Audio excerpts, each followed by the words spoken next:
Doric TV Travels.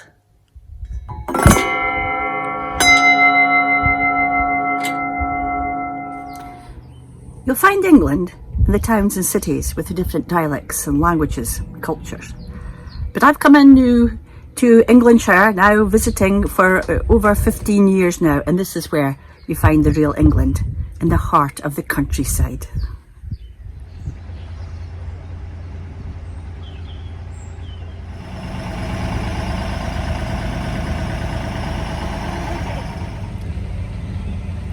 Feels like we're going down the Amazon. I'm in the driving seat. It's moving this way. Snareston Tunnel. Duck. Well manoeuvred, Captain. Well manoeuvred.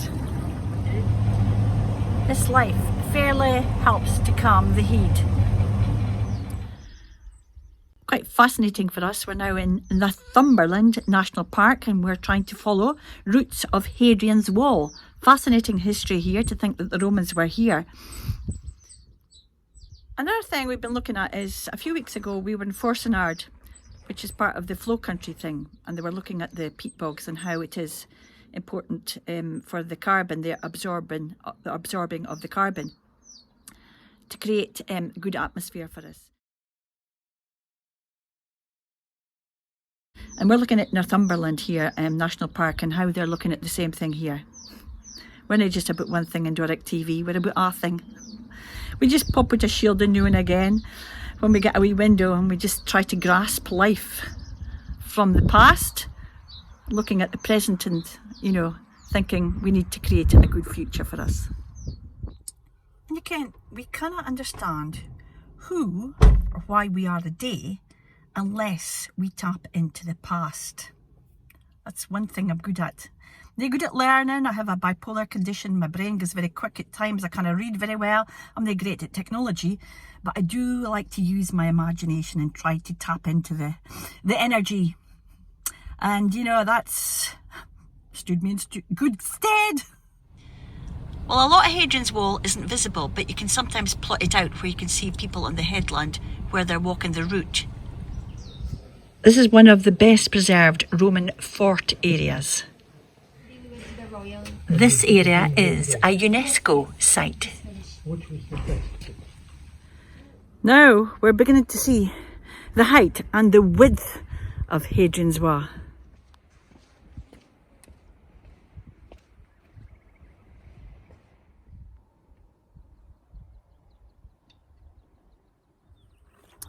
The Ahimma is the most amazing farming countryside that I've seen in a long time. Now, as you can, I'm a basic farm quine for northeast Scotland.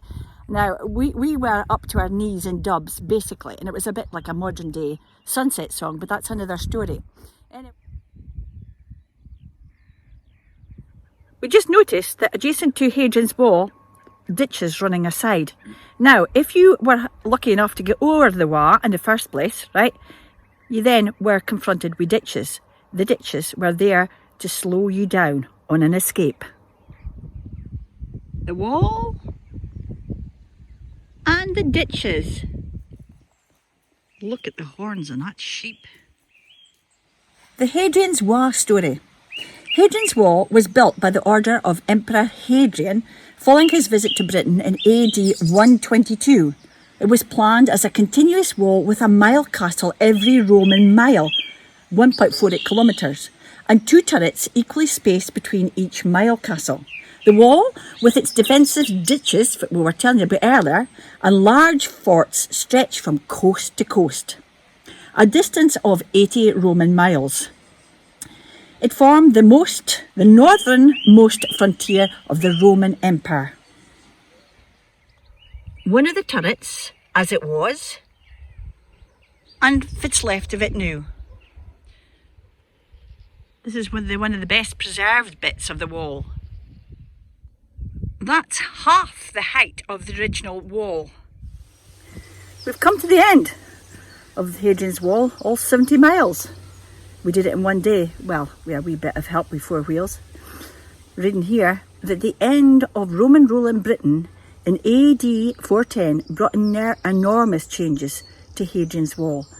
Now I wonder if these Roman soldiers came back, and indeed all the slaves and all the people, into making this enormous structure, if they could come back and see what life was like new.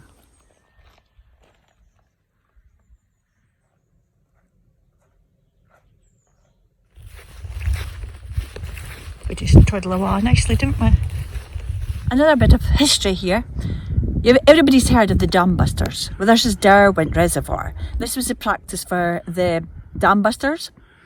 Second World War. They practiced here. They skimmed above the water here, 60 feet above their water. That was their practice target for their onward journey, was to Germany to try to blow up some of the dams there. Practice for the dam busters. Well, whether it be Scotland, England, Ireland or Wales, what I love about this country is our history and our architecture.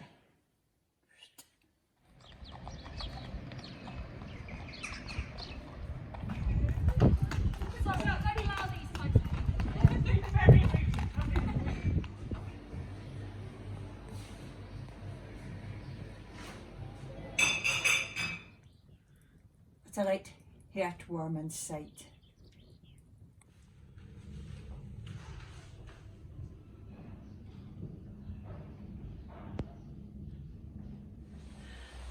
But forever egging my wonders, I always just like to take time to reflect. We've always travelled on a budget to experience the countryside, but as one gets older, and youth hostels, you outgrow youth hostels, because we were youth hostlers, we've done it, and I'll tell you, we've been and got some guy places. Nowadays, as I say, with health issues and one thing or another, we try to look for budget accommodation. And if you can get a travel lodge for £30 a night, well, I'll tell you, that's the way to do it. Visit shellenergy.co.uk for details. Electric vehicle data source by SNOT. It's been too much time. I can certainly see what it is. That just helped you.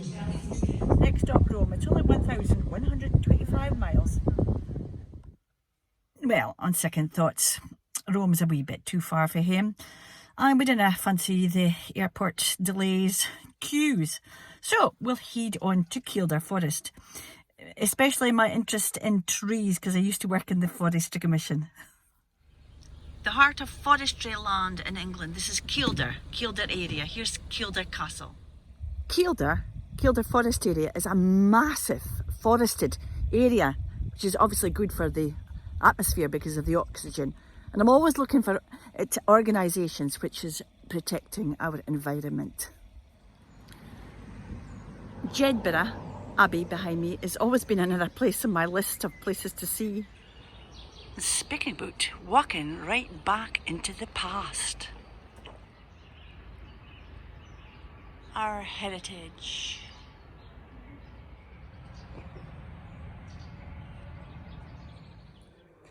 The monks of the Abbey. The stories that he could tell us. And Jedburgh is one of Scotland's border towns.